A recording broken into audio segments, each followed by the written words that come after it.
Olá amigos, a paz de Cristo seja convosco. Hoje quero falar convosco acerca da doutrina da triunidade. Não é trindade, é triunidade. Qual é a diferença? É que a trindade diz que Deus são três pessoas, mas só existe um Deus. Está-se a contrapor logo, não é? Enquanto a triunidade diz que só existe uma pessoa, que nem existe cá o Pai, nem o Filho, nem o Espírito Santo. Não, existe só uma pessoa que se manifesta quando quer no Pai, por exemplo, na criação, que se manifestou como Filho na redenção e que se manifesta hoje como aquele que nos santifica. Eu vou mostrar que isso está completamente errado e vejam que quero vos dizer que isto não é uma doutrina nova, que já tem 1700 anos, embora este senhor queira ser o autor desta doutrina, ainda por cima errada, não é? Mas não é, não. Por exemplo, a Trindade, ela foi instituída no ano 300, no Concílio de Niceia, pelo Constantino com a Igreja, e concordaram que havia Trindade. Enquanto a Triunidade é antes, foi no ano 215, num homem chamado Sabélio, que era pastor e teólogo cristão, não é? que nega que Deus são três pessoas distintas, não é? E por causa disso foi excomungado da Igreja pelo Bispo Calixto, não é? E tido como um herege, e que de facto é isso mesmo. Então, mas vamos passar então à explicação. Em primeiro lugar, eu quero vos dizer que Deus são três pessoas, não é? E por isso, no capítulo 1 dos Hebreus, todo o capítulo fala a diferença entre o Pai e fala a diferença entre o Filho. A gente pode ler logo no capítulo 1, que começa por dizer que Deus nos últimos dias falou-nos pelo Filho, o qual constituiu o herdeiro de tudo, e por quem fez o mundo. Bom, então, se constituiu herdeiro, ele é herdeiro dele mesmo? Ou estamos a falar aqui de duas pessoas? Se fez o mundo por ele, se é por ele, é por mais outra pessoa. Até quer dizer que o Filho também estava na criação, né? Não é como dizem que se manifestou como Filho na redenção. Não, ele estava também na criação, porque Deus fez o mundo por meio do Filho. E é por isso que nós encontramos no princípio a Escritura dizendo, e Deus disse, façamos o homem à nossa imagem e à nossa semelhança. Ora, se diz façamos, estamos a falar de duas pessoas. E como estamos a ver, e está confirmando aqui em Hebreus, Deus fez o mundo por meio do seu Filho. Então está falando de duas pessoas. Que diz que o Filho é o resplendor da sua glória, a sua expressa imagem. Então, uma imagem não é a pessoa. Eu olho para um espelho e vejo a minha imagem. Não sou eu que estou lá. É a minha imagem. Logo, vejam, estamos a falar de duas coisas diferentes. Não é a mesma coisa a pessoa e a imagem. É assim como um filho nosso. Ele é a nossa imagem, tem a nossa vida, não é? Mas ele não sou eu e eu não sou ele. São duas pessoas diferentes. E por isso diz também no verso 5, a qual dos anjos disse, tu és meu filho, hoje te gerei. Ora bem, então, Cristo foi gerado. Ao contrário do que muita gente diz, não é? Cristo foi gerado. Cristo não existiu sempre. O Pai existiu sempre. Isso é a verdade. Mas Cristo não. E por isso é que ele é chamado o primogênito. O primogênito de toda a criação. O que é que isto significa, primogênito? Primeiro filho. A primeira criatura, o primeiro a ser criado. Antes que houvesse céus e terra, ele foi o primeiro. É por isso que diz, o próprio Jesus diz, eu sou o alfa, eu sou o princípio. O Pai não é princípio porque não teve princípio. O Pai sempre existiu. E por isso o próprio Jesus, falando no Pai, no capítulo 6 de João, diz, o Pai vive por si mesmo. Agora, eu vivo pelo Pai. É como um filho nosso. O pai, não é? Não depende do filho. Tem vida própria. Mas aquele filho, ele vive graças ao pai. Tem a vida do pai, tem a natureza do pai, carne do pai, ossos do pai, sangue do pai. Então, do pai e da mãe, não é? Então vejam, um foi gerado, o outro gerou. Ora, o que é gerar? É dar vida a alguém, é fazer um ser humano. Gerar não é, por exemplo, criar, é diferente. Gerar é tirar do interior. Os nossos filhos saíram do nosso interior, têm as nossas características, mas os nossos filhos não sou eu. Não, eles são outra pessoa. Assim é com Deus. Criar é outra coisa. Criar é fazer algo cá fora. São cargos. Como ele diz, eu sou pai, mas também sou pastor, mas também sou advogado. Não, isso são cargos. Gerar é outra coisa. Gerar é dar vida. Um cargo não é dar vida. É completamente diferente. E ninguém pode ser pai, se não gerar um filho. A pessoa não pode ser chamada de pai se não tiver gerado um filho. E um filho não pode ser filho se primeiro não tiver alguém que o gerou. Isto são coisas básicas, não é? São coisas completamente básicas. Então, eu não posso ser pai e filho de mim mesmo ao mesmo tempo. Não posso. Não é?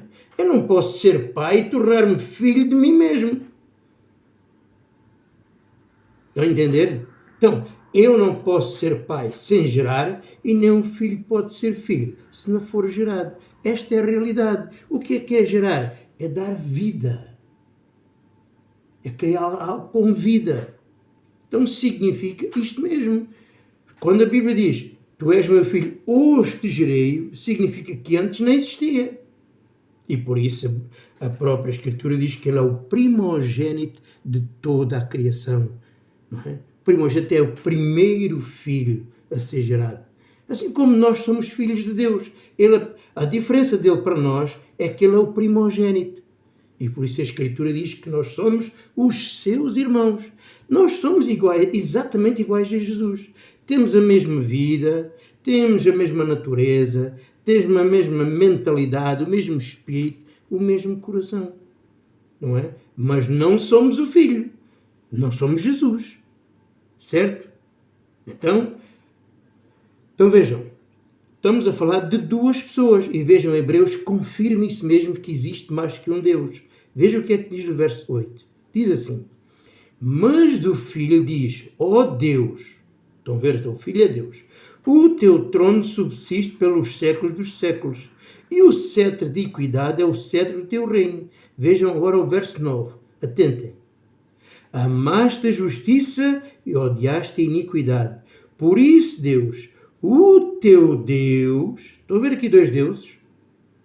Por isso, Deus, o teu Deus te ungiu com óleo de alegria mais que teus companheiros. Quem são os companheiros? São os irmãos. Não? A ti quem é maior? Quando diz, por isso Deus, o teu Deus, estamos a ver aqui um que é superior ao outro Deus. O teu Deus, que te ungiu. Qual é maior? O que é que a Escritura diz? Aquele que abençoa ou aquele que é abençoado? O que é que diz lá em Hebreus 7:7? Aquele que abençoa é maior do que aquele que é abençoado. Então estamos a ver aqui claramente dois deuses. Então há mais que um Deus. Na verdade há milhões de deuses. A Bíblia diz no Salmo 82 que nós somos deuses. Porque nós somos iguais a Jesus. Temos a mesma natureza. Temos o mesmo espírito. Temos o mesmo Pai. Então somos exatamente iguais. Não é? Exatamente iguais. Então, há Deus ou não há Deus? Então, mas qual é a diferença do Pai para nós? Como eu disse há pouco, é que o Pai tem a vida em si mesmo. Ele é o único Deus que tem a vida em si mesmo. Ele sempre existiu. Ele é a fonte de todas as coisas. Enquanto Jesus veio dizer no capítulo 6 de João, eu vivo pelo Pai. Eu de mim mesmo não posso fazer nada. Não é? Ele vive pelo Pai. E nós vivemos pelo Pai por meio de Jesus Cristo. É por isso que quando Jesus dizia: quem me vê a mim vê o Pai, é porquê? Porque Ele é a imagem do Pai. Assim, eu também posso dizer: quem me vê a mim vê o Pai. Mas quem é que me pode ver? Quem pode ver o Filho de Deus? A não ser aquele a quem Deus revelar. Porque a gente estamos a ver é um ser humano. Não é?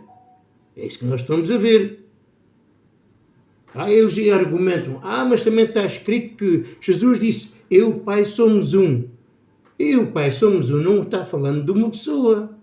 Porque ele também disse na oração, no capítulo 17 de João, ele disse acerca de nós: que eles sejam um como nós somos um, Pai.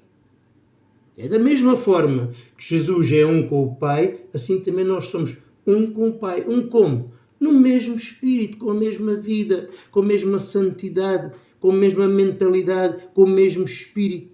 É isso que está a falar. Não que seja uma pessoa. Porque se Jesus e o Pai são uma pessoa, porque ele disse: eu e o Pai somos um, então também nós somos o Pai, porque ele disse que eles sejam um, assim como nós somos um. Então nós somos o Pai? Afinal não há nada. Né? É claro que não. E só quem não tem entendimento é que... E reparem, Jesus próprio disse, vamos mostrar que Jesus não é o Pai. Jesus disse: ninguém viu o Pai, ninguém ouviu a sua voz. Agora, se quando ele diz: quem me vê a mim vê o Pai, até afinal, vê o Pai e ouviu a sua voz. Então não era Jesus que estava ali a falar? Não era a imagem dele que ele estava a se referir? Afinal, como é que ficamos? Vimos o Pai ou não vimos o Pai? Aí é que é, não é? Não. O Pai é uma pessoa, está num lugar onde o homem não pode ver, está na luz inacessível. Só naquele dia é que vamos ver o Pai, quando Jesus entregar o reino.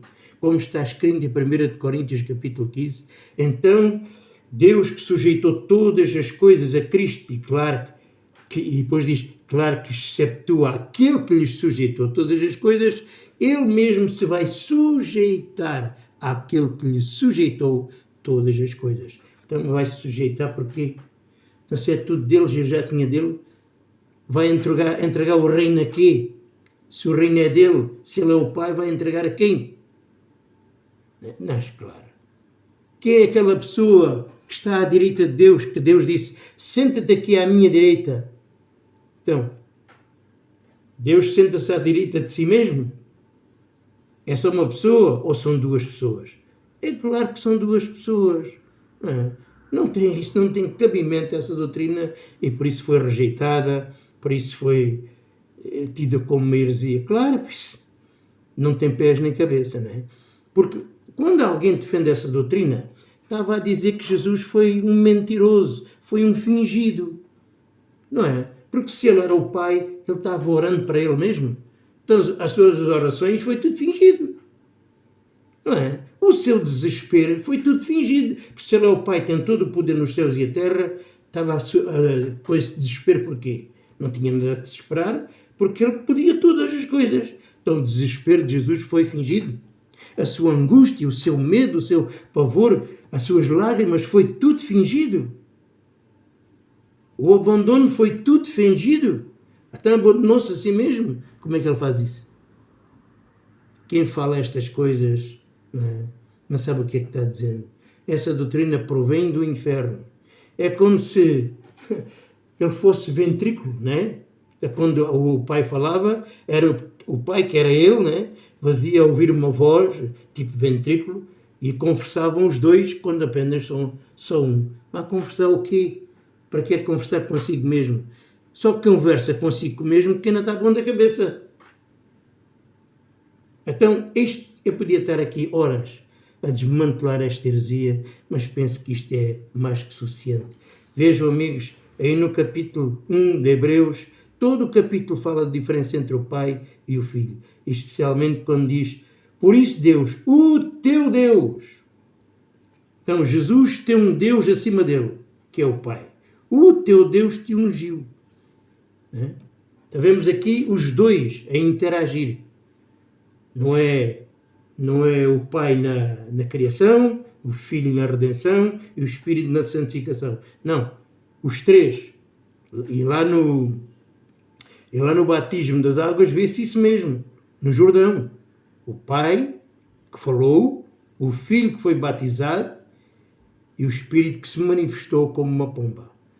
Quem nega isto, sua fé é uma fachada, é uma mentira que não tem nada a ver com Deus.